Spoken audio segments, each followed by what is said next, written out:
crisis. Over the course of 517 days, the stock market dropped by more than 56%. Millions of people lost their jobs, their homes, and their life savings. It was the worst time for the global economy since the Great Depression. Now, this is the 2020 economic collapse so far. Over the course of just 21 days, the market has dropped by roughly 20%, the world has seemingly shut down, and we just might be on the worst economic trajectory in history. So how did we get here, and what could we expect going forward? Well, let's start off with the first part. You see, the first thing, as most of you know, is that there is a global illness going around that many people are worried about. And from my previous videos, you might know that my position on this is that if you get the disease, you will almost certainly be fine, but it is disproportionately bad for the elderly and those with underlying health conditions, such as myself. So it's good to be cautious on a social level, but also there isn't a need for you to panic on an individual level.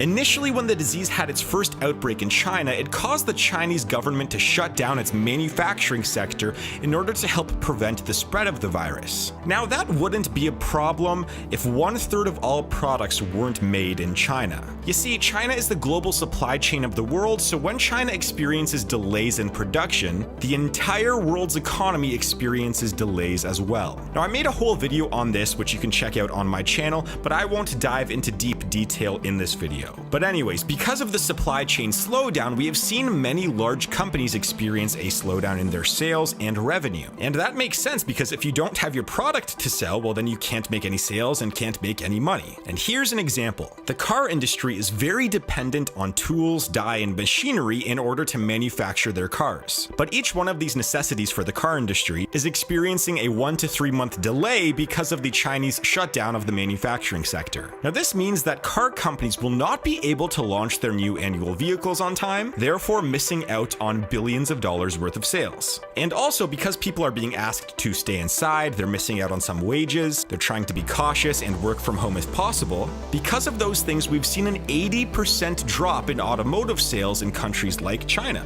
And this effect trickles down. You see, if car companies are seeing a drop in sales and revenue, then so will its suppliers. And if the suppliers see a drop in revenue, then so will the raw industries that work with the suppliers. And this effect radiates to all other companies that are connected to the automotive industry. And what else happens when a company sees a drop in sales or revenue? Well, we tend to see things like layoffs or even bankruptcies. And those things lead to a higher unemployment rate, which would lead to less purchases being made by consumers, which would lead to less sales being made by businesses. And this cycle continues until the economy hits a low point like the Great Recession or the Great Depression. Now, keep in mind that this is just the automotive industry example that I'm giving. The drop in sales that I talked about will apply to virtually every other industry in the world, except the toilet paper industry because that's actually manufactured in a bunch of different countries around the world, yet sales have increased for some companies like KP Tissue by almost 50% in the last few weeks. So there is no toilet paper shortage, everyone. It's just a bunch of hoarders buying 100 rolls at a time, and large retailers just can't restock the shelves fast enough. Anyways, typically from the time that we begin to see a slowdown in sales from worldwide companies to the time where we experience massive layoffs, defaults on loans, and bankruptcies, it can be anywhere between 2 and 24 months. I mean, think about this. The Great Recession began in December of 2007, but it took until September of 2008 in order for the worst parts of the recession to begin to be felt, and it was in March of 2009 when things were at their worst. That's a period of about 15 months in order for the recession to hit rock bottom. So what I'm trying to say here is that even though we may not experience an economic downturn in the next few weeks, we will almost certainly experience some sort of negative consequences in the next 24 months. So the Great Recession might not be the best comparison for what we're going through today, because that was caused by a combination of banks, insurance companies, and investors that created massive flaws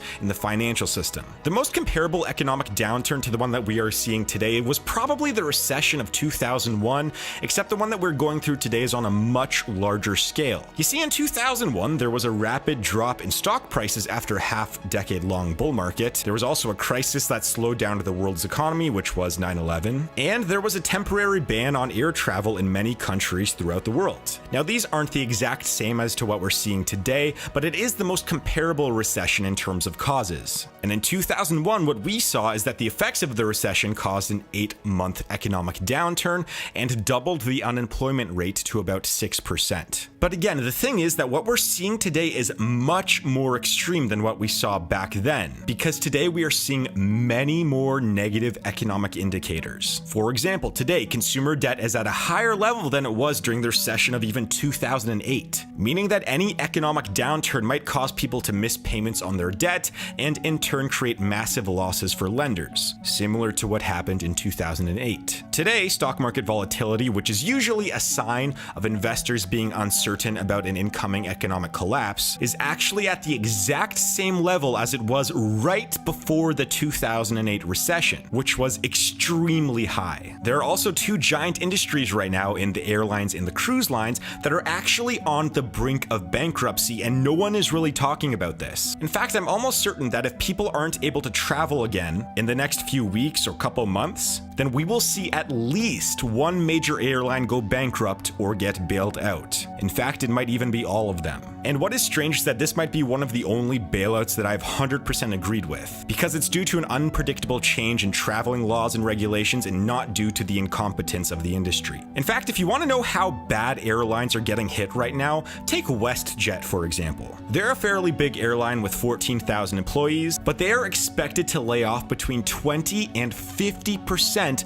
of their flight attendants in the next few weeks if air travel does not return back to normal. There was actually an internal memo sent to the WestJet union that said, "Our airline's well-being has become grave overnight." And there's another industry titan in American Airlines that said it will be cutting down its international flights by 75%. There's also Air Canada that gets roughly 70% of their revenue from international and US flights, and those flights are either empty or just not happening right now. And because of this downturn in air travel, there have been spokespeople like Christoph Hannibal, who represents Air Transat, who have said, "We are currently assessing the impact on our operations and expect the government to help airlines and travel companies weather these extraordinary circumstances." And as I mentioned earlier, the airline industry is not the only industry getting hit right now. Of course, you probably heard about a lot of the other shutdowns, like the businesses that involve large gatherings of groups of people. These are the businesses like the NBA, NHL, MLB, MLS, concerts, comedy shows, conferences, and much more. And even though each one of these businesses is much smaller than some of the bigger industries that we've already talked about, having all of these industries take a hit at the same time will begin to add up in ways that you don't think about. I mean, for example, have you thought about the economic impact of shutting down the NBA? You might think that the only people who will get hurt are the players, the owners, maybe the broadcasters, but that isn't true. Because the people that will be most affected are the arena workers who are expecting to have a stable weekly paycheck, but all of a sudden have no source of income. Now, luckily, many NBA players and owners have offered to give some help to the arena workers by funding them until the NBA comes back. But the point here is that every single shutdown of a business will likely have an economic impact